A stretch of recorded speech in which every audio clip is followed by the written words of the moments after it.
Something beyond comprehension is happening to a little girl on this street, in this house.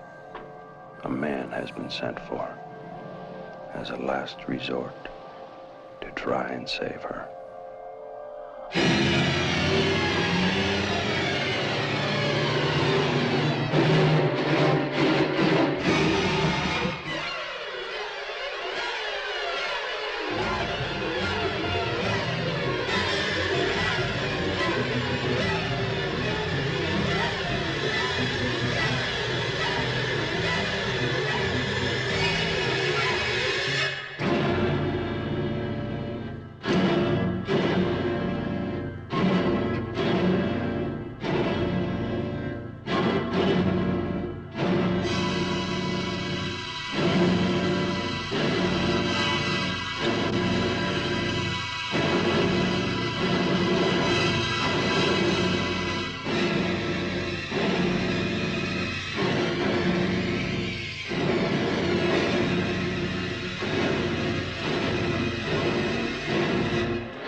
So, why must it be below freezing when you're possessed by a demon?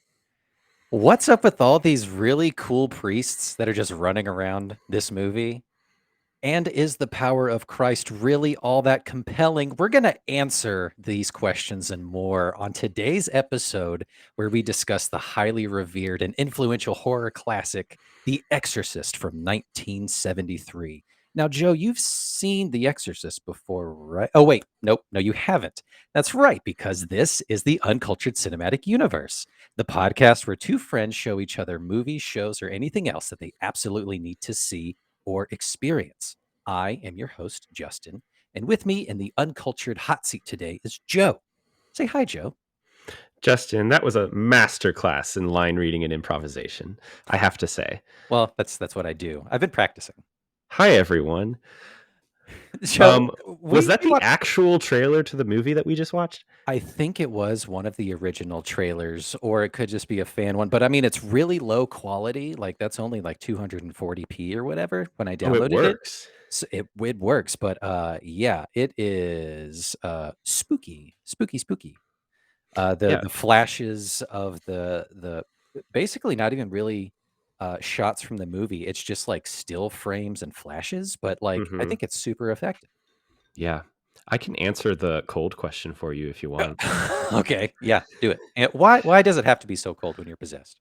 Okay. Do you remember last year, this time last year, actually, when we were talking about Over the Garden Wall Yes. and how it was kind of like Dante's Mm, Inferno-ish, like okay. different levels? Right. Did you ever read Dante's Inferno in school or whatever? I no.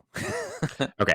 So it's a story about this like guy in ancient Greece or Rome. Don't come after me for that one. And he's telling a story about him going through the different levels of hell. That's how you get like the 7-layer cake that is hell or something like that. Delicious. And at the very bottom is Satan, and he's not in like a fire pit, he's trapped in ice. So like Okay. Dante pictures like the core of hell as like cold, Super cold. not hot, which you kind of think like, would that be worse than hot or better? I don't know. I would much rather freeze to death than burn to death. So maybe it's like a little bit of sympathy from the devil. But that makes sense because the beast from Over the Garden Wall is, encapsulated in snow on the last episode, the last scene. That's really exciting. But that is a great transition into the theme of this month. We are in October, and this is our spooky season. We have come back around to it. This is our second time around doing spooky stuff, and I took the reins for the first go round of this month. And Joe and I, ever committed to the bit, we went and saw The Exorcist in theaters for its 50-year anniversary. They brought it back to some theaters. some would say the spookiest movie. Like this is often lauded as the scariest movie of all time. Would you say so? It really is. It is heavily lauded as that because of the not only the subject matter, but like sound, editing that they did, visuals that they were able to creatively, capture and give that kind of like subliminal messaging, some of that creepy flashes without too many jump scares, Hmm. and just like really pushing the envelope of what you can show on screen for 1973's audience. I really wanted to get to talking about like what they were able to do with, I'm not going to say like limited technology, but like different filming technology in this Yep. case. Like a combination of practical effects and like it looks like they were using like film overlays. Like, is that what it was basically, where like they're putting one thing on top of another Yeah. to create an effect Hmm. that is used so effectively in this movie? And then obviously the sound is kind of what makes this movie for me. Which I'm super glad that we got to see it in theaters and that they did it right. Because in Hmm. some points it is just so loud at some Hmm. points, but then other parts where, like, we heard it in that trailer of like it's just the rattly breathing of Reagan, and Hmm. it's so chilling and it's so terrifying just because I don't know, it elicits it's what you can't see, right? Because you can hear her breathing outside of the room, or when they're even in the room and they're kind of focusing just on the priests, and you know that she's just there, right? Yeah, so they broke a ton of molds and they tried so many different things practically with this movie, and they accomplished a lot of stuff that I'm really excited to get into. But first, Joe, I wanted to get into just your overall first impressions. What did you enjoy seeing this movie in person? Did you have a good time? Yeah. I did. I did. To kind of set the stage, this isn't the theater that we usually go to here in Atlanta to watch movies. No. The only place that was showing The Exorcist is kind of, it was farther away from my house than usual. I had never seen it before. It's kind of off the highway, and we show up and it's like a practically empty parking lot, and it's just this massive theater kind of in the middle of nowhere. Yeah. So you already get the vibe that it's like the Shining levels of haunted. And then you walk in and it's like, have these workers been here for 100 years? um Yeah, that's exactly what it felt like, right? yeah, yeah, It so it's setting it up perfectly. Yeah, I when I got home, Ryan asked me, she's like, "So was it just, like, bustling with people, like, wearing shirts? Were they so excited?" I was like, "It was literally me and 2 other people." Yeah, there was a And little boy like pushing a hoop through the hallways or something like that. yeah, with a stick.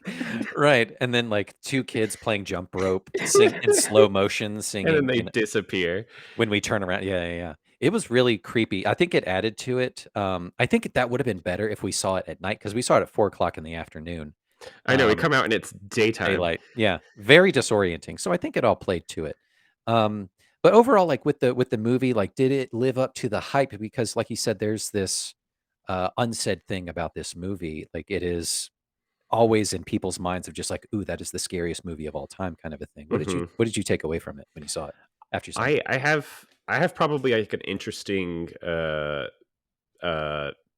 like way into this movie, because Let's do it. I had heard so much about it. It has such a reputation that like just through society osmosis, I just know a lot of the key points of this movie. I know about the stairs. I know like obviously the iconography of what Reagan looks like once she's fully possessed. Oh, That's yeah. like huge as part of culture, right? Mhm. And so those parts weren't shocking to me, but I was interested more in like the story of the movie that I didn't necessarily know before, and like some of the some of the plot points that came before the actual exorcism I was new Mhm. to. Yeah. And so it was a mixture of like the most shocking elements weren't as shocking to me in a Right. way. Right. And I kind of thought like, is this just because like I've been around It might HBO and desensitize. stuff, Yeah. like I the internet these days, I see this on TikTok all the time, Mhm. like, Mhm. but I also fully recognize that there are probably certain parts of this movie that must have been insane and ground shaking in the 70s, right? Definite pearl clutching for sure. Yes. I have a whole segment about like the impact of the just society at large and the people going to see the movie in the theaters, like It's what happened to them. I came away thinking that it's very cool that this movie exists. Like, It is. this is kind of badass. It's super badass, right? at multiple points throughout the movie, I'm just like, man, this movie fucking rips. This Yeah. rules. Like, how did they get away with any of this? And you know what? You got to ask yourself that. So before the movie started, there was a little preamble from some guy. I don't remember who he was. He said his name. It was just some schmuck He's in a the suit. owner of the movie theater. Welcome to my humble theater.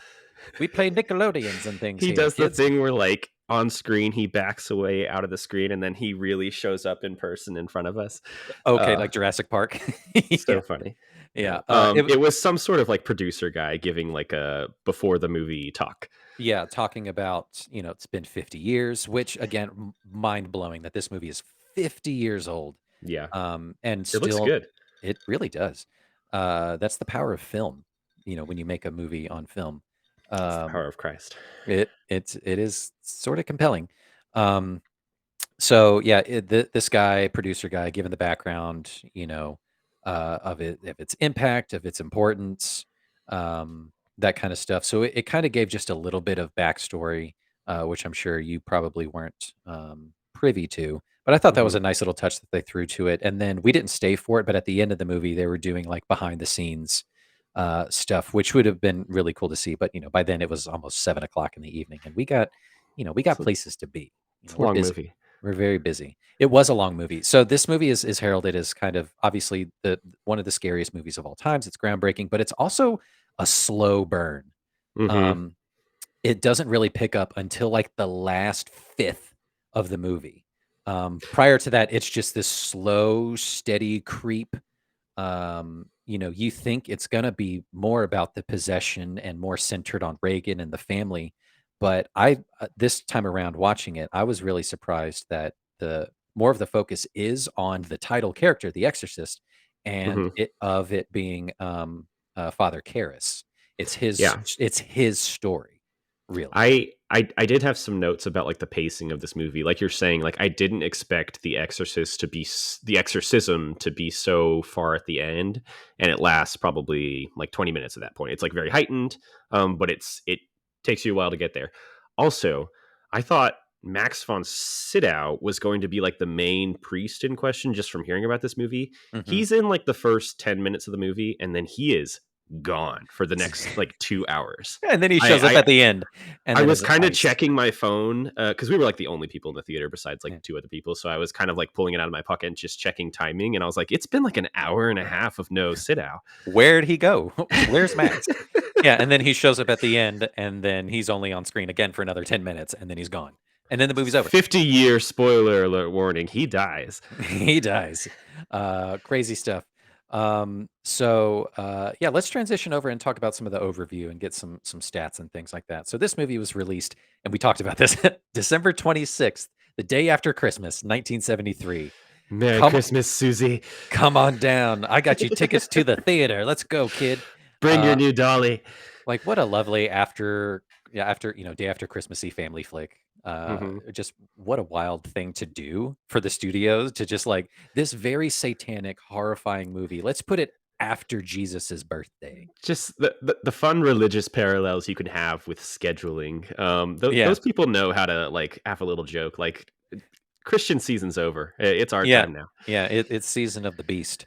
This movie was directed by William Friedkin. They talked about Friedkin in that opening kind of thing that we talked about already. Hmm. He'd previously done, um, what was the The movie? French Connection. The French Connection.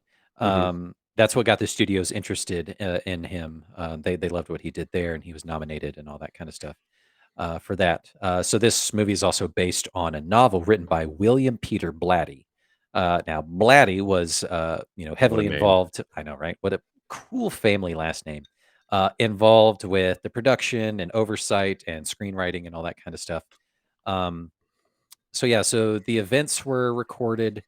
So the novel, sorry, was inspired by a real life 1949 case about a demonic possession and exorcism.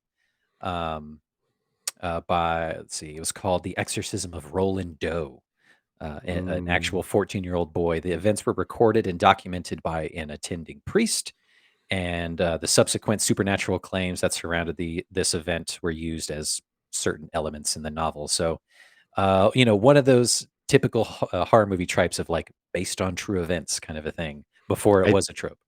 I think he made the right choice with the title in this case. Yeah, just The Exorcist, not like The Exorcism based on true events. Yeah. The Exorcism of Roland Doe. Yeah, like who the fuck is Roland? Rated R. Coming to a theater near you. So this movie stars Ellen Burstyn as Chris McNeil, Jason Miller as Father Karras, Max von Sydow as Father Marin, and Linda Blair as a young Reagan McNeil. Now, Ellen Burstyn, uh, you know her, you love her from. I know her from Requiem for a Dream, and one episode of SVU, I think. That's my connection with her. Those are her big ones. Those are her big ones. I think she's fantastic in this movie. She really carries it really well of being like this upper echelon socialite kind of a person, Mm-hmm. but her descent into madness, or not even madness, but just like despair by the end of the movie. Just God bless her personal assistant throughout this movie. She really sticks with the family. The Like I whole would have time. been gone. Yeah, across the country immediately. Yeah. So Burstyn was a relative unknown, but uh, blessed be. She was a relative Gross. unknown. Thank you.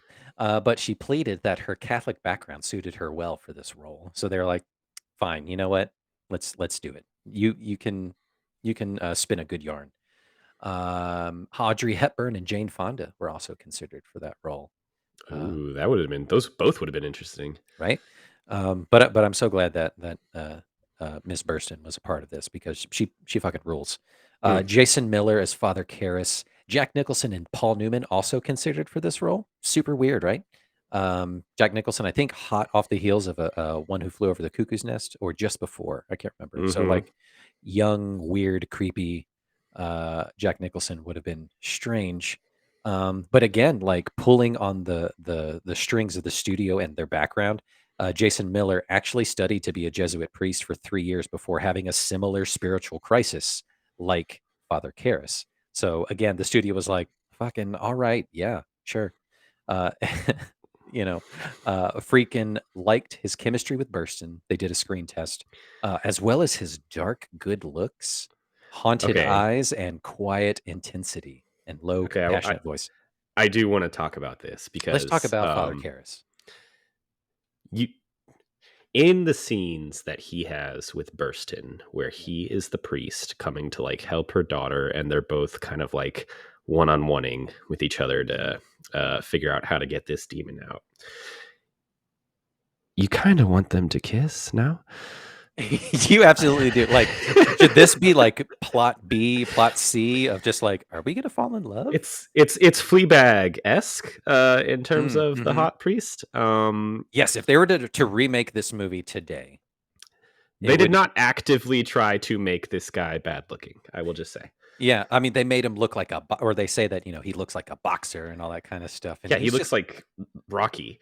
he's very charismatic. But like again, like I mentioned at the top with my asinine questions, but like all the priests in this movie are like good looking and like super cool. They're all drink and fucking smoke. Yeah, I think a couple of them. So the head bishop guy that looks like a Star Wars villain, and then like his priest friend, Yeah.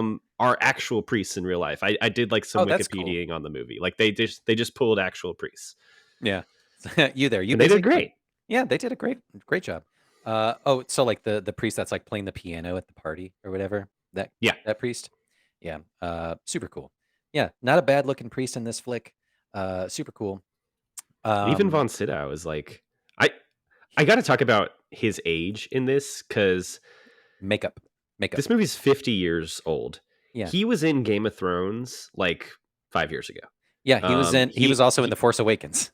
He is no longer with us. He Yeah. passed away when he was in his 90s, but still, like they make him look like 70 years old in this movie. He's probably like mid 40s. He's the same age as Ellen Burstyn in the flick. That's Ellen Burstyn so crazy. or Jason Miller, one of them. I think they're all about the same age. But That's yeah, they insane. aged him up, and they did such a good job with that. Like it took many hours to get him into that convincing makeup, but like it's incredible. I spent like the first 5 minutes of this movie while some crazy stuff was happening in Iraq or wherever, like doing math in my head about Max von Sydow's age and like It's how that could possibly work. It's like he's like 70, maybe 60 I was here. like, So like, is was he 120? 125 when he died? Yeah, little known fact. Max Sydow was 125 when he died. It's like the Amazing. oldest known person ever. Yeah, it's a sleeper fact. No one knows. Mm. All right, so let's talk about Linda Blair for a second. So this role was famously difficult to cast because of the subject matter that we won't talk about. Oh goodness. Some things were just too difficult for families and young actors to stomach. Denise Nickerson, who played Violet Beauregard in Willy Wonka, was considered, but her family looked at the script, took one look, and said, absolutely not. They got to about page 20 and were like, she does what? With a what? In her what? Absolutely not. Let's go. Like, my child? She says what? The things, it's like the kids say the darndest things.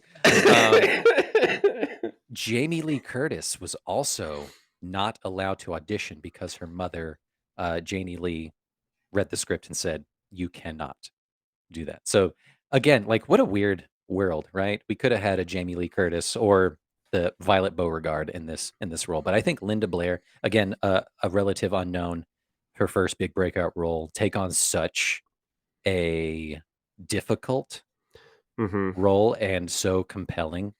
Crazy stuff, right? She, I mean, is aptly rewarded for this role. She got major awards attention. I think she won a Globe and was nominated for an Oscar. Yeah. A lot of the cast were. So this was like, I'm sure we'll get into it, but this was like probably a breakout hit in terms of horror at the Academy Awards. Right. Yes. Which we'll get to that here in a second. So let's see. Very concerned for Linda Blair in this movie, just both in terms of her character and like as a child actress. I hope she did all right during this movie and they made it okay for her. I hope so too. Like this wasn't permanently scarring. She is still alive. I did some digging. Yes. Yeah. I don't know if she shows up in the new one or not, but I know that Ellen Burstyn does. Yes. We're going to share a hilarious quote that I found on Instagram to our story soon. So this movie had a budget of $12 million, incredibly over budget, which we'll talk about later. But the box office for this flick, 441.3 million, setting so many records.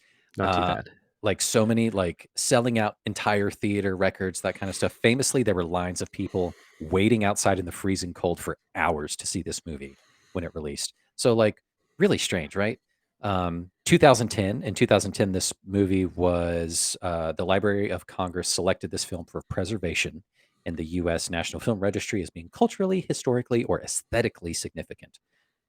Which I'll say it hits all of those marks. And yeah, like you mentioned, this movie like went to fucking bat at the Academy Awards and Golden Globes. Best Picture, Best Director, Best Actress, Best Supporting Actor, Best Supporting Actress, Best Screenplay, Best Art Direction, Cinematography, Film Editing, Sound at the Academy Awards. They took home Best Screenplay. Miss Blatty took it. And Best Sound. That nothing makes more sense than that. Yeah, sound in the screenplay. The sound in this movie. I mean, we've talked about the importance of sound. I think was it the Social Network where we were talking about Oscars and how it won sound and like how the sound and like particularly the score in that movie are kind of what makes it. Yep. I think with horror as a genre, like sound is kind of almost more important than the visuals, especially in this movie where there's so many scenes where they're just kind of like we were talking, like they're just talking downstairs and there's crazy shit happening upstairs that you can only hear. Right.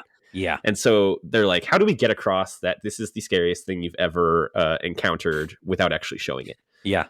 I mean, and honestly, like it definitely plays to it really well because a lot of people, that's something that people don't think of what makes this movie terrifying. They think of the visuals and things like that or the subject matter, but like the sound is the thing that like sticks with you and gets into your brain. That those are the things that you carry after the fact. So yeah, so that's kind of the high and low of the movie.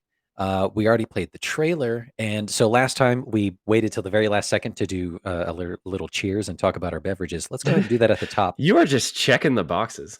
Hey, man, I don't want to miss anything, and I know that we're up against the clock anyway. But Joe, why don't you show me what show the folks and describe to the folks what you're drinking. This is so much fun. Okay. What I have concocted here is I'll tell you the recipe. It is equal parts gin, sweet vermouth, and Campari with a dash of lemon juice and a little bit of a lemon on the rim, and then ice in it. A lot of people would call this a Negroni because that is the recipe for a Negroni. It is. But what famously. I'm calling it is the Sour of Ice Campari's you. Oh my God. Quite the pun master. That's amazing. The sour, the sour of Campari's. The Sour of Ice Campari's Campari's you. Yeah, it does. I'll text it to you. You should. That's so tongue in cheek. I love it. And it tastes pretty good. Of course, everyone loves a Negroni. So what I got here is this lovely green, thick, monstrous mess here. I knew you were going to do the green goop. I'm calling this, again, accredited to Ryan. I had a different name, but she's like, no, it needs to be a Barfy Mary. And this is essentially like a green tomato Bloody Mary. Okay. Roasted green tomatoes, cucumber, bell pepper, jalapeno, parsley, cilantro, blended up into a juice with some lime. And then you dress it up like a Bloody Mary with vodka, Worcestershire, hot sauce, salt and pepper. Oh my goodness, so savory. Is it good? It's delicious. We're kind of killing it. Usually I make a drink and like visually it's okay and it tastes like shit, but like this actually tastes good. Yeah, I mean, we may have hit it out of the park. We should submit it to those fake accounts that hit us up on Instagram whenever we post pictures and stuff. Like, post it to here. Just like, now Atlanta culture. It's a picture of a Negroni. But it's not a Negroni. It's a Sour of Ice Campari's you. Damn right. Love it. Without it in front of my face, I can't remember it. Cool. Let's move on to the next bits here. What makes this movie a classic overall? So, first bit here, I want to talk about my connection with the movie when I remember first seeing it and all that. So, the first time I watched this movie, I think I was about 9 or 10 years old with my friend Mike at his house. We watched this upstairs in like their bonus room or something like that. I think it was well after midnight, and he and I were kind of going back and forth of like, should we watch it? We shouldn't watch it. Should we watch it? No, let's not watch it. It's the scariest thing I've ever heard of. Like, no way, we shouldn't watch it. Anyway, we did it. We watched it, but with all the lights on in the room, and the lights stayed on in the room when we went to bed in the bonus room. Would not turn off the lights. Refused until sun came up in the morning. But yeah, like always heard the hype around it, even at a weird young age. But that's just me. It tracks of this being like this forbidden movie that like you really shouldn't see it because it is so scary. It is this. It's not even taboo. It's just like you don't fuck with watching possession movies, that kind of thing, right?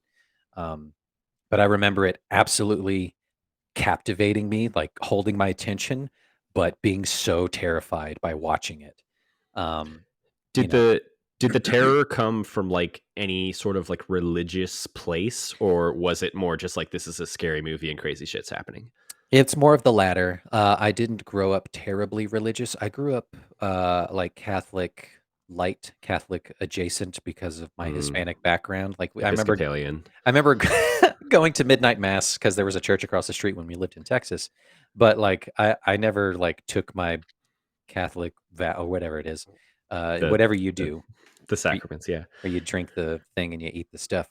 I never did that, but I always kind of knew that like possession stuff was like kind of too real. So like, don't fuck with that kind of shit.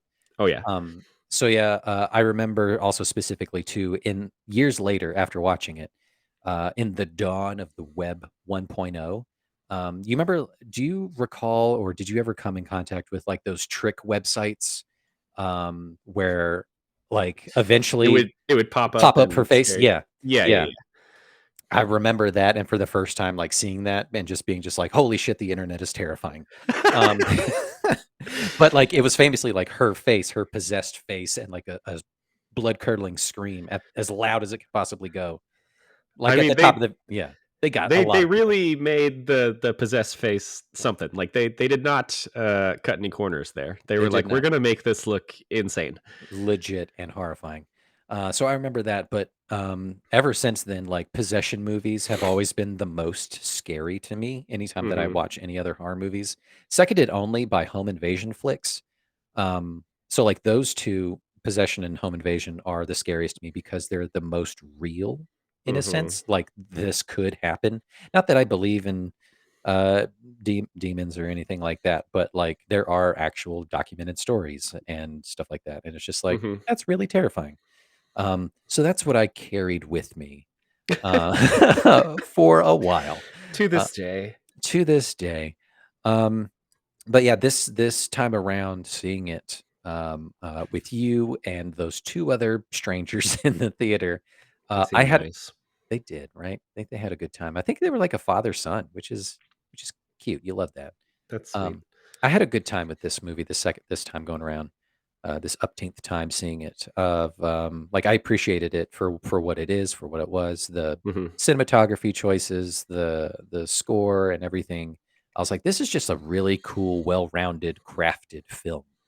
Yeah. Uh, I mean, it exists in a time of horror when you have like Halloween and stuff like Texas Chainsaw Massacre. And I don't know when Friday the 13th first came out, but that was within in the like '80s. Yeah, that 20-year period, but this isn't really a slasher. And I think that's why it gets a little bit more recognition from like, more official awards bodies and stuff like that, is because for an incredibly scary movie that is gruesome, it's not really bloody. And like the people die in this movie, but like it specifically doesn't show people dying a lot. yeah. It's A usually lot like of the off main screen. Yeah. kills in this, yeah. Yeah, or off screen. Like they don't show you the director's body. They just describe it to you in horrifying detail. Yeah. He fell down all those stairs, but his head was turned around the other way. I mean, You know. obviously, like all of the gruesome imagery is focused on this little 12-year-old girl, and they absolutely show all of that. So I guess Mhm. like it's balanced out in that way, but it is interesting to think of like the power of just like Christ.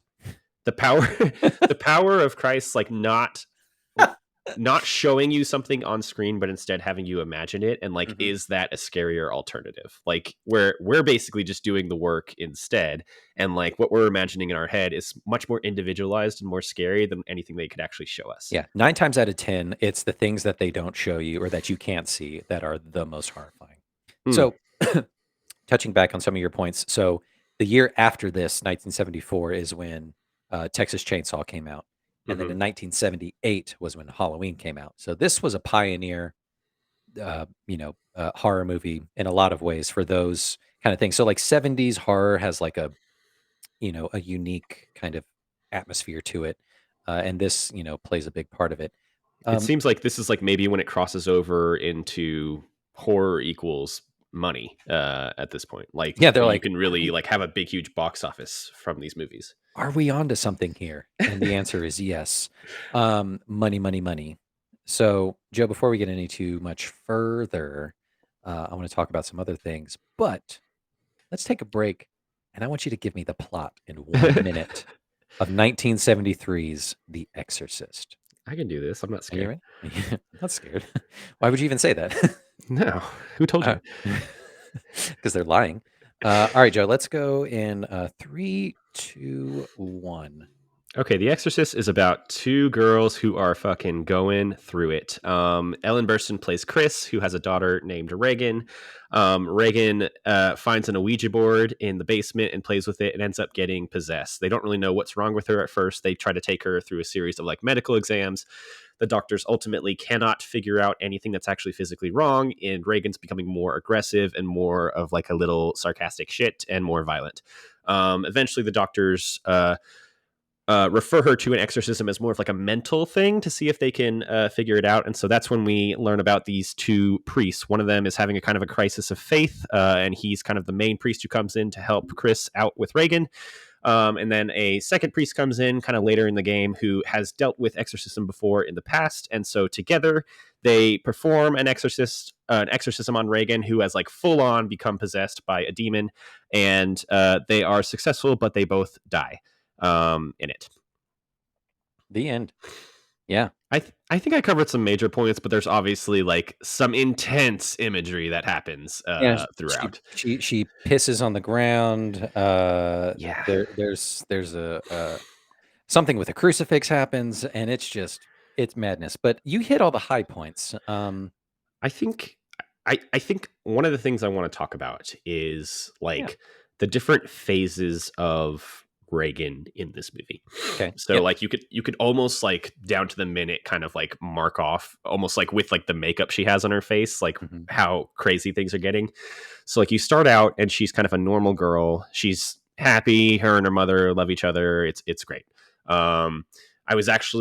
I thought like one of the emotional high points of the movie was like hearing her on like the recorded phone call when after she's already been possessed and like Chris is going in and like Chris or the priest, someone is going in and like listening to her on a call for like signs of how soon this was happening before. And she's just like, she sounds like a regular, like shy kind of immature kid. It was like real. It was super realistic in that way.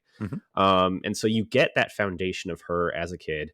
Then in what I think was kind of the scariest portion of that movie is that like hour or so of like in between.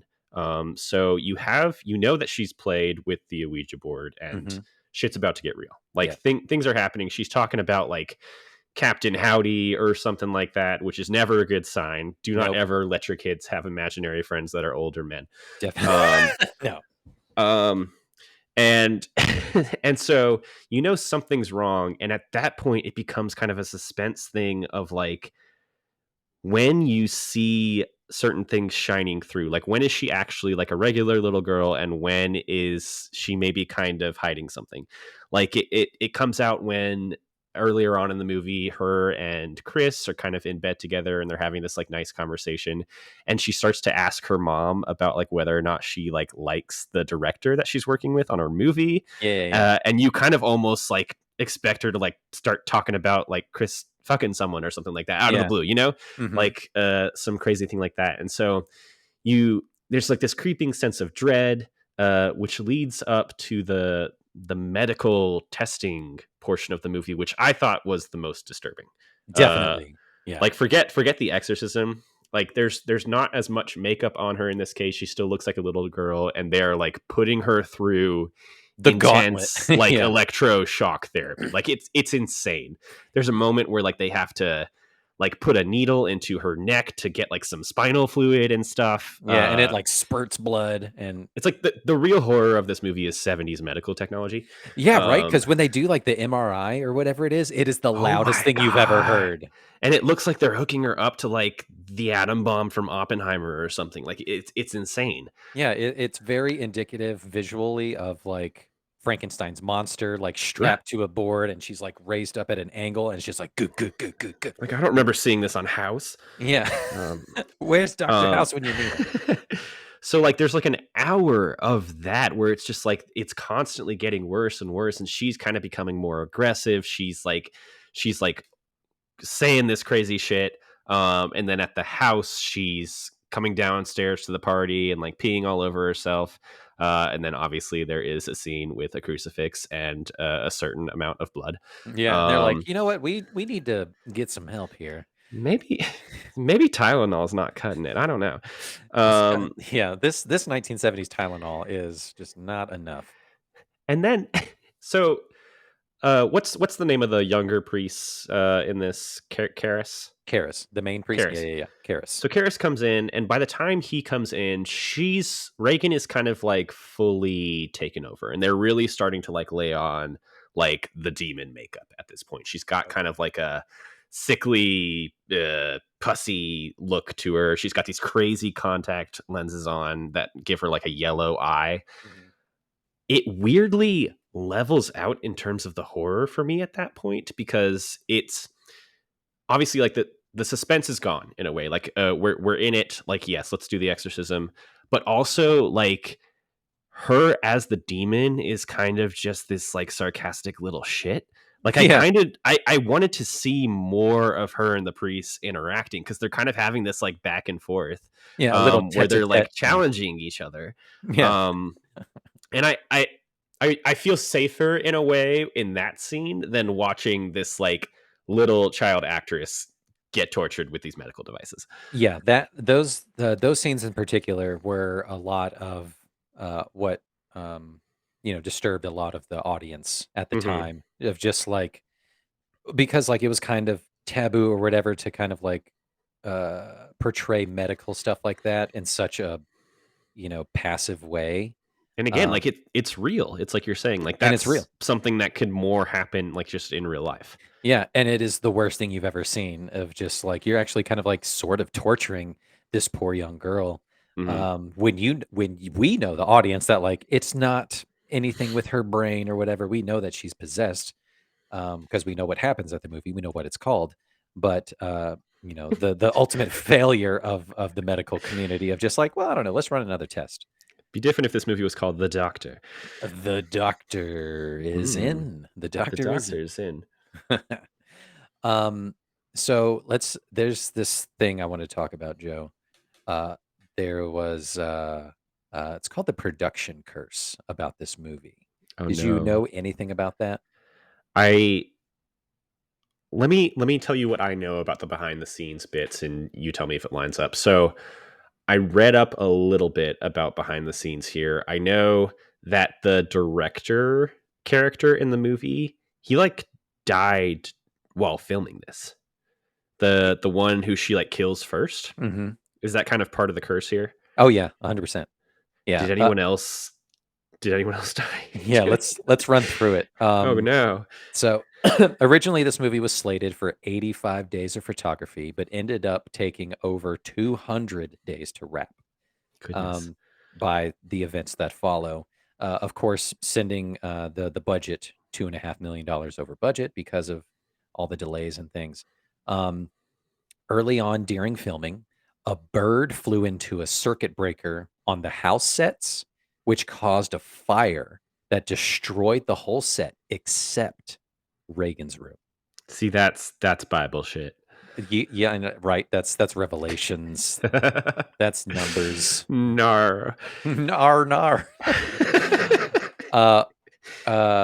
Ellen Burstyn fractured her tailbone in the scene where Ooh. she's like thrown back against the wall by Reagan, and that's Mhm. the take that they use in the movie when Oh she actually gosh. breaks her tailbone. Lots of issues after the fact. Linda Blair fractured her lower spine during the bed rocking scene I because would absolutely believe that. Yeah. the rig that she was tied to was loose, not tight enough, and that take was also used. She developed scoliosis because of that injury. Let's see. A carpenter accidentally cut his thumb off. Oh A god. lighting tech lost a toe in another accident. The actor who played the director died a week after filming his scenes. Mm-hmm. The actor who played Karis's mother died shortly after filming as well. Oh Several other crew members or members of their families also died. Blair's grandfather died during the first week of production. Von Sydow's brother died after his first day of shooting. He had to Oh leave and come back. gosh. Paul Bateson, he played a medical tech in I think in the angiography scene, the one where they do Ooh, the I shit think in the I neck. do know this one. He was a real convicted murderer, Yeah. and discovered several years after the film's release. A real Yeah. murderer was on set. Crazy shit. So the cast and crew were very wary of something seemingly supernatural going on, with like, we're filming this movie with all this deep religious shit and horrifying demonic possession, and all this weird stuff is happening. Friedkin asked Father Birmingham, the film's technical advisor, to perform an exorcism on set, but Birmingham instead opted to just bless the Yeah, cast and crew, he's not going to perform an because a real exorcism would just only make the cast and crew way more anxious. like Like- it from a religious standpoint, it would be better for him to just bless it. There's nothing to really exercise in that case. Like, some weird spooky shit's going on with the set. Like, I'm not going to do an actual exorcism. So yeah, like obviously, yeah, the cast and crew super anxious the whole time. But I mean, it all pays off in the end. They all took Yeah. home awards and stuff like that. So like, come on, don't be babies. Burston's still around. She's still around. Yeah. Um, yeah. So why this movie is a classic, Joe. This movie, like I said, broke so many molds in many different ways, pushing the boundaries of modern horror film and just film in general. The sensationalism around the release is something that I hinted at. Hmm. Um, there were reports of people fainting, vomiting, and passing out during the movie, which you can Which, like, believe. you cannot have better press than that. I know, right? And a part of that, like, kind of fed the machine, and it kind of gives way for it being part of like the national conversation, movies doing that kind of thing. Hmm. Um, there were news reports and stuff of people having to be taken away on stretchers, and there's like a cool shot of someone on a stretcher in front of the movie theater being taken away. Some theaters have ambulances on call, numerous spiritual crises erupting, exorcism requests going through the roof. The person doing the data analytics on the Catholic Church side of just like, you got to see these reports, boss, like exorcisms through the roof. We're up 200% in exorcisms this year. How do we capitalize on that, Johnny? How can we We make gotta money? sell T-shirts. If we sell T-shirts. The power of Christ is compelling. ACE. Yeah.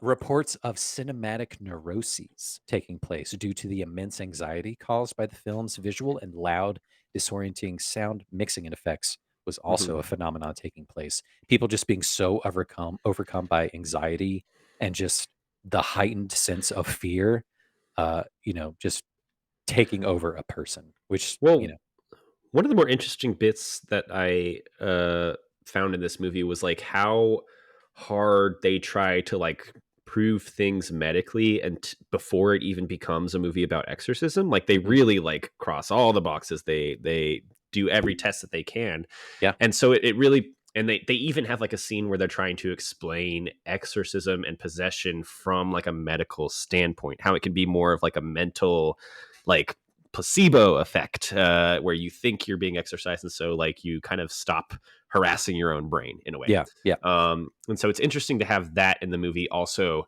paralleled in the real world response to this movie. Like people are kind of like having mental conniptions over this movie, and there's also such a major religious aspect as well. Yeah. That's a good transition here, Joe. I asked for your permission a couple You days did. ago. You did. So I have your permission. So here we are, Joe. We're in Joe's Catholic corner. Is that all right with you? Let us That's all right. let us proceed. Joe, how did this movie hit you as someone who grew up Catholic? Ellen Burstyn and I, one of the many things we have in common is that we both did grow up Catholic. And so I think coming to this movie as a Catholic person, it's like you were saying before, like when movies like this involve like the devil in a way, that's when it gets a little too real, and I'm like, no, thank you. Maybe not. I think I think the reputation that this movie had kind of helped me too. Where like I just know that this isn't some like underground videotape that we found in a box that's going to kill us. Like We should do that. We this should is try a that. national, like, almost beloved work of art in a way. Mhm, Like mhm. and so it's been watched by so many people, and I wanted to be a part of that. Also, with the latest sequel that's come out, I've kind of been reading up on that. So many people are saying like this, you would think like Catholics would have like a major problem with this movie just because of like the subject matter, but in a way this movie is reaffirming a lot of stuff about Catholicism. Like the exorcism kind of does work, spoiler alert. So like it, I'd be interested to be around in that time and see what the actual response from the church evolved into being. I know at first they were kind of like, no one see this because this is disgusting and Right. horrible, but Yeah. I wonder if over the years they were like, is this kind of a movie that's kind of on our side in a way? Like, how many people are going to become Catholic because of this movie? So the funny thing is that like they saw their numbers increase. The data analytics guy was like, "We're seeing numbers uptick, guys. Like, Boss, you're not going to believe this. turn it to channel 9." Yeah, That thing, yeah, it's happening. it's happening. The thing that we wanted, the thing that the big guy wanted, it's happening. Amazing. So thank you for that answer. Now, did exorcisms ever come up in conversation, sermons, or what have you that weren't related to this movie growing up? No, not No? really. I No. think if you're ever talking about like the Bible and particularly like Jesus's life, there are a few moments of exorcism that are just like part of the stories, but it's not really. It's like him driving demons out, and that's kind of we press the button and it's done kind of thing. It's not really like, Eject. oh, this is like a multi-day month process that's going to physically drain all of us. Mhm. So no, you don't really learn about the exorcism in Sunday school or anything like that. But it like so many things with Catholicism, something even as dark as this can be normalized because it does just go to show that there is like as much as there is a dark presence in the world, there is a light presence Sure. as well. There's like a balance there. Absolutely. And so like you could bring up exorcism in a Catholic church and it's kind of like bringing up bananas. It's not I don't know. It's not a taboo thing. No. It's just like, oh yeah, totally. It's not really a regular thing these days. Like you don't have people really performing exorcism, which is why I'd be curious to see like what the latest is there. Like do they keep rules? Like is there an app for it? Right. Do they keep like practicing and stuff? Like is anyone out there like still conditioned to be an exorcist? Like I don't know. Did the Catholic Church adopt a subscription to DocuSign to approve exorcisms on the fly? These are the questions that I want answered. Yeah. How much Yeah, how big of a role does technology play? The demon has to sign and like he'll hear back about like the results of the exorcism in 7 days. Yeah. It's all built into our app, I Exercise. All right, Joe, last question here in Catholic order, and then we'll get out of here. Joe, do you believe in demons, possession, or exorcism? Do I believe in demons, possession, or exorcism? I would say right now probably not, but I tend to take like an agnostic view of these type of things. It's just like there's not really a way to disprove it. I told you I was watching South Park earlier. There's a funny episode where like they go to Kenny is sent to like a halfway house, or that's not the name for it, like a home for kids, and the people running it are like crazy agnostic, and so instead of being like super religious in a way, they make the kids like not really believe one way or another. That's amazing. It's funny. Anyway, I growing up Catholic, you can't really ever shake the burden of knowing about demons and stuff, and so that's still very much present. I think for a movie like this, though, the craft of it was so much in front of the screen that I was able to appreciate that more, like as like just a work of film and stuff. Like, and so I enjoyed it in that sense. I thought I would be more like disturbed or like worried about the subject matter here, but I kind of enjoyed watching it. So you slept fine that night? I weirdly did. Yeah. Weird. What does that say about you? 5 years ago, I wouldn't. I think I'm just dying on the inside. There you go. You're desensitized by everything because of gestures around, because of everything. How about that? I want to talk about some iconic lines and scenes, and then I want to get some of your final thoughts. It's used in a lot of trailers of a voiceover of just, what a wonderful day for an exorcism. The way that they, digitally kind of layered her voice with somebody else's to like make it seem super off-putting. I love it. It sounds incredible, looks incredible. Yep, they really did their homework. There's one particular shot where I think she's talking to like the therapist for the one time they talk to a therapist, and that's when it's the only time when her face actually changes on screen. Like it goes from like Linda Blair to, and this is where I think they must have like overlaid some like Hmm. her eyes actually change and she becomes like the demon face, and it's Yeah. so cool, and it's kind of seamless the way that they did it, knowing that it's not necessarily like CGI. Yeah, there are several scenes throughout the movie where okay, so the demon's name, they don't specifically say it. I don't know if they do in some of the bonus cuts or extended scenes. The demon that possesses Reagan is not Satan himself, not Lucifer, Morningstar, or anything like that. The Papupu. it's Pazuzu. Mhm. Um, are you not supposed to say it out loud? Is it kind of like a Voldemort sort of thing? No. No, it's totally fine. Um, Is Pazuzu like a real, like, known demon, or is that made up for this movie? I think it's a real demon. Like the statue and everything was like a faithful reproduction of it, Mm. that kind of thing. I think that's the story, and I think it's real. But there are several scenes where like there's like a flash in the corner, and you kind of see the face. Mhm. Um, like throughout the house and that kind of thing, just to alert you to the presence. Um, obviously, the power of Christ compels you has been used ad nauseum throughout a bunch of cinema and media. Father Marin's arrival scene is just so masterfully done.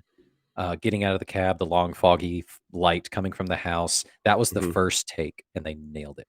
It looks real Um, good. Used for posters and all that kind of stuff. I got a poster right here above my workstation of it. It's on so many T-shirts and that kind of stuff. Super iconic. The levitation scene towards the end, like when she breaks her binds and she's in the Jesus Christ pose, Mhm. rising up, her eyes are white. That was the most difficult shot to get. That was a custom rig underneath her.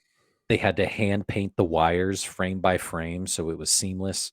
Oh, Just wow. hats off to the crew for that. Um, the head spinning scene is iconic. The vomiting, the green, bile, whatever it is also iconic. And of course, you already touched on it. The medical test scenes being the most horrifying, realistic thing, and it's the Mhm. loudest thing you've ever heard. Yeah. It's the most off-putting thing. I also wanted to touch on, like, I love the theme music for this movie. It Oh, sounds so cool. It's kind of like a crazy, horrific carol of the bells in a way. yeah, it's called Um, Tubular Bells. right, that's Yeah. what it is. I thought it would play more, but it really plays for like a second at the beginning, and then the movie largely doesn't have music. Like, Mm-mm. or I didn't really notice any. Yeah, there's like It's some kind at of the beginning, some at the end, but it's largely just like Reagan raspily breathing, and they mhm, play Tubular Bells for a second, like you said, and that's about it, really. yeah. But it became just so iconic because it so juxtaposes, like the subject matter. It's kind of like a dinky, plinky, plonky kind of a sound. It's kind of Mhm. pretty, like you said. It's kind of just like a minor version of You kind of Carol just of the want to like Bells. bop to it, you know. It's a bop, but Um, pairing it with horrifying things, it makes it super cool. I think one of the things that make this movie stand out as a horror movie too is the way that it'll just like cut away from things. Like, I expected it to stay in these scary scenes for much longer when crazy stuff starts to happen with Reagan and the demon and stuff, and like things are moving around, and then like when it gets to the high point of each scene, a lot of the times it would just cut away to something completely happening somewhere else, like several Mhm. days later. Yeah. And so like it's almost like it's a lot of like sharp ups and then cliffs, sharp ups and then cliffs, and then the last 20 minutes are full exorcism. Yeah, and I think, we talked about the pacing a little bit. I think that is this movie is a good masterclass in that because you know what the movie's called, you know ultimately what's supposed to happen, and it's just this slow, terrifying build to that crescendo, and things just keep going getting worse and worse and worse for them, and then you think there's going to be more. Like, you think it's going to be a deeper battle between the priests and the demon, but something's up as soon as Father Marin says, like, you step outside, I'll keep going. You're like, don't do this alone. And he dies. It doesn't even show his death. He kind of Yeah. just walks back in and he's dead. And like Chris isn't really present for the exorcism itself. Like, I thought she would be more like part of the end game there, but it's more about these like two priests and their crisis of faith against this demon. Yeah. Yeah. I mean, like I said, the title of the movie is The Exorcist, and Hmm. it is Father Karras's movie. He has the growth, the most complete arc Hmm. of, crisis of faith, putting it to the test, like putting on his super suit, like, I need to go back to work and actually do it. wrestling with the guilt about his mom and all this kind of stuff. Being questioned by the super sleuth, Oh my god. I was about to say like the title of the movie is The Exorcist, but we know what it should be called. Cool Ass Detective. cool ass 70s detective. Who is that guy? He kind of comes in like an hour and a half into the movie and I'm like, "Wait, is this guy like a main character right now? Does he get his own Yeah, spin-off? Who is this?" he should. Yeah, like this sequel, it's a buddy cop flick. It's The Exorcist and the Detective. He's kind of just like behind the scenes of everything that happens in the second half of this movie. He interviews everyone and he just wants someone to go to the movies with him all the time. I Yeah, want this guy's origin story in a TV show. yeah. We should pitch it. We should pitch it to Paramount, or Warner Brothers and see what they say. Yeah, this movie is super cool. I'm glad you got to see and appreciate like the craft behind it, even if it isn't like outright terrifying. There are some things that kind of stick with you. There are some things to appreciate, especially if you take a step back and you're just like, this was really groundbreaking. If I can put myself into 1973 shoes, this would rock the world of everybody. I think if they were to remake or do this movie again in modern times, it would be paced so differently. The focus would be on the shock of a possession and all that kind of stuff. It wouldn't work. Well, I mean, funny you should say that because that's literally happening right now With the as we speak. It's like it's the opening week of The Exorcist Believer, Yeah, which has not been getting the best reviews. because of all those reasons. It's like Yeah. it lost the magic of the original. Like, what are they doing? Uh, uh, um, it's always a cautionary tale whenever they do a requel of Hmm. these movies that are 40, 50 years after the fact, don't really take into consideration any of the sequels that take place. Um, a lot of times they are misses. Um, but that's all right. Joe, give me some of your final thoughts and closing arguments on The Exorcist. Final thoughts. I think it's a masterclass in the form of cinema bent towards horror. So using visuals and sound sparingly but sharply is more than layering it on thick. And so in a way, like if your movie revolves around like one single iconic thing, like the demon possessing Reagan, it can be so much more successful than having that, but like more. Like you see in Mhm. so many horror movies these days, where they just try to like overcompensate and have so many horrific things happening. Instead, having it have like a central horror can be a little bit more successful of a movie, in my Yeah, opinion. I agree. A new perspective that that I now take with me when I see movies, ones that I've seen before or new movies, is the perspective of a parent. Yeah. Obviously, and there's different horror to that of just like I can't imagine having to watch your kid go through all this bullshit, and you're supposed to keep it together or not. So, So you um, talking about the character in the movie or the parents of this child actress? both honestly, I'm just like, holy shit, that kid's gonna need some therapy, and Oh I yeah. hope Linda Blair did get some, after the fact because that's a tough burden to carry is putting on this flick. I think she had some ups and downs, but she's doing all right now, Yeah, from what I she can tell. we love an icon. Um, We love a sleigh. we love a sleigh. The demon slayed so hard in this. Right? Yeah. Pazuzu is such a cool drag name too. Uh, I'm sure there's a drag queen named Pazuzu. If not, I'd be interested. All right, Joe, we're gonna do some end games. Bear with me because I finished this down to the wire. Let me Mhm. give you some backstory. I think subconsciously, what you told me last episode about your fever dream about putting on the podcast happened to me. I too had a stress dream about this exact episode last night It's like the where ring for stress dreams. we were recording side by side for a reason, for Oh for some god. reason. The videos weren't syncing up right. I didn't have my notes correct.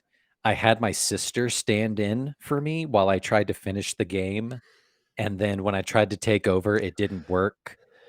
She's like, Justin, we're late for school, though. Yeah. And the school bus is driving backwards, down the street. And I'm like, wait a minute. But I legit had a semi-stressed dream. And all day I finished this video. I finished the game the minute before I jumped on. So if it's a little janky, that's fine. But here we go. We're in the end games. We're going to play something. This will be fun.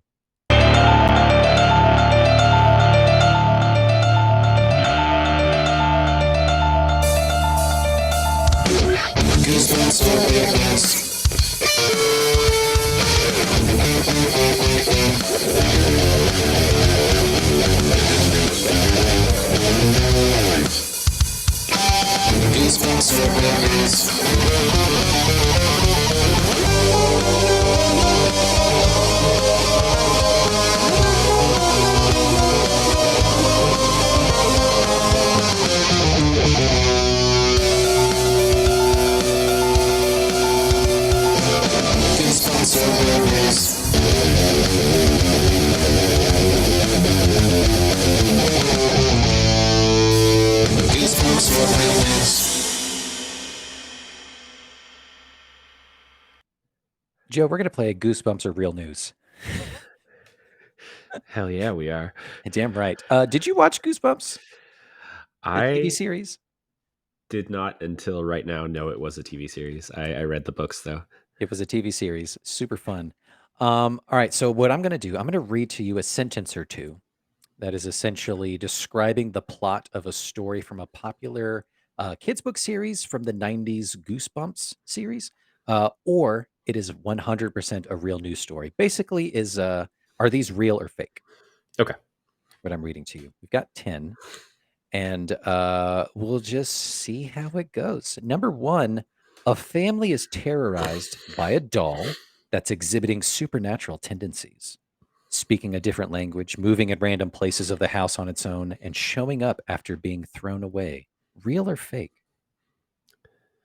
This is Night of the Living Dummy, so I'm going to say Goosebumps.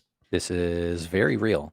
A haunted Elsa doll from 2013 from the movie Frozen was ended up. All these things actually happened. It started speaking in Spanish, even though there wasn't a setting for that. wow. The family tried to throw it away, and it would show back up like on their bench inside their house. They eventually had to try to throw it away several times. They mailed it to a family friend in a different state, and that person strapped it to the front bumper of their truck, and they haven't seen it since. But that actually happened. Yeah, it's also Night of the Living Dummy, so I will be suing you. But we can go on. No, it's okay. It's okay. He doesn't speak a different language in Night of the Living Dummy. So he does not. You should have paid attention. Number 2, a family moves into a new house that they have mysteriously inherited. Ill things follow once the family meets the neighbors. Is that true or fake? That could absolutely be true in a million cases. So I will say true. It's fake. That's the Goosebumps book, Welcome to Dead House. Justin, this is bullshit. Number 3, a man went to a doctor for a follow-up kidney exam, only to find out that his kidney had been accidentally removed by another doctor who wasn't real and sold it on the black market. Is that real or fake? I don't think they would have that in Goosebumps. I'm going to say real. That's real. Police in Pakistan broke up a very real black market organ trading ring. It seems a little too real for Goosebumps. Yeah. A man and his family are searching for ancient manuscripts in a distant land from home. The children get lost in the woods and come across very strange things. Real or fake? I'm going to say fake. Goosebumps. It's fake. That is Goosebumps, the legend of the lost legend. A family moves into their dream home only to be stalked by a crazed person who threatens their lives. Real or fake? I will say fake. Goosebumps. It's real. A family in New Jersey had to flee their dream home after a person was making threatening phone calls to kill them all, calling himself the Watcher. Goodness. Yeah. Is that what that TV show's about? I think so. I think you're right. There's a TV show about it. Yeah. I don't know. A local piano school keeps a spooky reputation for having students take a class and never leaving alive. I really hope that's Goosebumps. What if I told you it was real? It's They need to fake. shut down the school. They would immediately shut down the school. Yeah, that's fake. That's Goosebumps. Piano lessons can be murder. Oh God. Number 7, a man follows a student home from class, breaks into their apartment in the night, and attempts to cut a piece of flesh to consume. Is that real or fake? That sounds too real again. It is real. This was 1974 in Tokyo. The charges were dropped due to a mistaken charge, like a wrongful charge. But so he was let off. But that man later did commit murder. Oh, Number 8, a small family farm is terrorized by their seemingly alive scarecrows and other menacing things. this is Goosebumps. That's Goosebumps. That's fake. The scarecrow walks at midnight. The local librarian in a small town is suspected of mysterious things, monstrous things. This is Goosebumps. It is Goosebumps. The girl who cried monster. Yep. Just finished reading that one. That one's fun. Number 10, this is the last one. An anonymous child is suspected of being possessed by a demon. It later inspires a movie. I'm going to say that this is real based on context clues. Correct. Yeah, it's the exorcism we talked about, the exorcism of Roland Doe. Roland Doe. Rolling into dough is more like it. I hope he got royalties. If he made that alive. I don't know. Probably not. Joe, that was The Exorcist. Hell of a way to start off spooky season by watching a beloved classic. I would say so. I think we couldn't start at a higher high, and we are gonna, if I may, keep the spooky girl vibes going Yeah. for part 2 of this miniseries. So, you know what I did? I What'd you do? looked back at our miniseries from last year. I didn't get a spooky movie last year. We Nope, you were a did big pushover. I did 2 things 2 of last year. yours because you were Spooky King, and that's not happening this year. So we will I we am will still be talking about what some people call, the crazy girl follow-up to The Exorcist. We're talking about 2023's Megan with a 3. So this will be a movie that I have seen. I had a great time with it in the theater, and I am really, really excited for Justin to experience Megan. Yeah, I've only seen the trailer. I know nothing else about it other than you telling me I had a blast at the theater. And Do not learn anything more about it. I don't want to. I skip all the TikToks that come across about it. But yeah, I'm excited for that one. We need a little levity. We need some fun, good time girl vibes Yeah, in spooky season. I think that's what 2023 is all about. we're gonna have a good time. Yeah, we certainly are.